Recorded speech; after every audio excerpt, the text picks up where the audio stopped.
ایک جنازے پہ چلا گیا تو قبرستان میں ایک فیملی میں کسی کا انتقال ہو گیا، تو قبرستان میں ان کا داماد اپنے بردر ان لا سے سالے سے کہہ رہا ہے کہ وہ تم نے تو اپنے ابا کی قبر پہ تختی بھی نہیں لگائی، اتنے بھائیوں تختی بھی نہیں لگا سکتے۔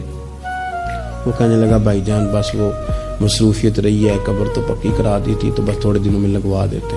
وہ بیچارہ نا ادھر ادھر میری طرف بھی دیکھ رہا ہے کہ لوگ سن، اور وہ ڈھٹائی سے باتیں کیے جا رہا ہے کیونکہ وہ داماد ہے، ان کی بیٹی گھر ہے، مفت کی بلیک میلنگ ہے۔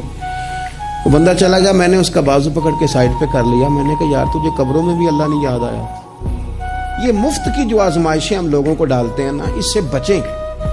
بلا وجہ کہ جناب وہ مجھے پوچھا نہیں تو مجھے جناب دیا نہیں تو میری بھی کوئی حیثیت تھی، آپ اس طرح نہ گنوائیں۔ ان سے چیزیں چھلکتی ہیں، ان سے محسوس ہوتا ہے کہ آپ چھوٹے آدمی، اس سے محسوس ہوتا ہے کہ ہم کمزور پڑ گئے، ہم نے کس بنیاد پر لوگوں کو لوٹنا اور تاڑنا اور لتاڑنا شروع کر دیا۔ انسان ہوتا ہے، اور وہ جب ان چیزوں سے نکل جاتا ہے نا تو محسوس ہوتا ہے کہ وہ بندہ بڑا آدمی ہے کہ جو نہ اسے کوئی یہ پرواہ ہے کہ مجھے کوئی بٹھائے کہاں پہ، نہ اسے کوئی یہ ٹینشن ہے کہ کوئی یہ۔ میں نے دیکھا ہے بعض بڑے لوگ ان چیزوں سے ویسے نکل جاتے ہیں۔